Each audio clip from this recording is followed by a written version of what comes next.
Hi friends, welcome to movie things Telugu channel. So మీరు ఇంకా నా ఛానల్ సబ్స్క్రైబ్ చేయకపోతే వెంటనే సబ్స్క్రైబ్ ఫర్ ఇన్స్టెంట్ అప్డేట్స్. ఇప్పుడే రణబీర్ సింగ్ నటించిన రామాయణ మూవీ నుంచి రామా క్యారెక్టర్ రివీల్ చేసి ఒక గ్లిమ్స్ రిలీజ్ చేశారు. ఎందుకో నాకు ఈ టీజర్ చూసినంత సేపు రణబీర్ సింగ్ చూస్తుంటే నాకైతే డెవోషనల్ ఫీలింగ్ అయితే ఎక్కడా రావట్లేదు. టీజర్ ఎలా ఉందని వన్ షాట్ లో మీరు అడిగితే it's average, graphics average, Ranbir Singh appearance రామాగా యావరేజ్, అండ్ గ్రాఫిక్ కూడా అక్కడక్కడ పర్లేదు, కానీ ఏ జనరేటర్ లాగా అనిపించింది నాకు కూడా.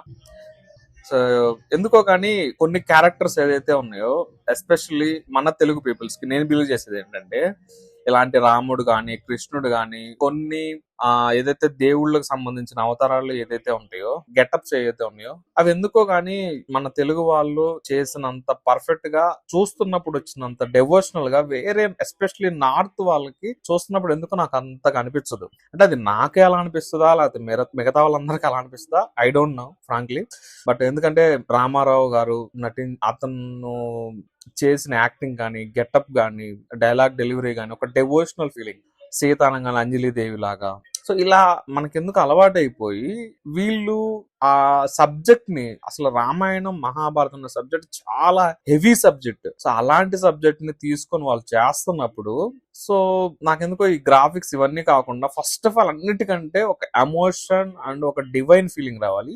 నాకైతే అది రావట్లేదు. ఎందుకో నాతో వాళ్ళు తీస్తాను. ఆదిపురుష్ చూశాను, డెఫినెట్లీ నేనైతే చాలా డిసప్పాయింట్ అయ్యాను.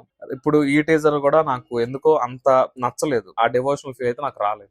బట్ నేనైతే ఒక మూవీ లవర్ గా, మూవీ రిలీజ్ టైం కి ఏదైతే చిన్న చిన్న మిస్టేక్స్ ఉన్నాయో అవన్నీ కంప్లీట్ గా వీళ్ళు రిజాల్వ్ చేసుకుని ఒక మంచి మూవీని ఇండియాకి అందిస్తారని కోరుకుంటున్నా. బట్ నా ఫీలింగ్ అయితే ప్రెసెంట్ అయితే యావరేజ్ ఫీలింగ్ ఉంది. ఓకే, సో మీరు కూడా ఒకసారి చూడండి, మీకు ఎలా అనిపించిందో కామెంట్ చేయండి. అండ్ నా ఛానల్ ని ఇలాంటి మంచి మంచి కంటెంట్ నేను తీసుకురావడానికి నన్ను సపోర్ట్ చేయండి, సబ్స్క్రైబ్ చేయండి, and me friends and family members కి షేర్ చేయండి. Thank you so much.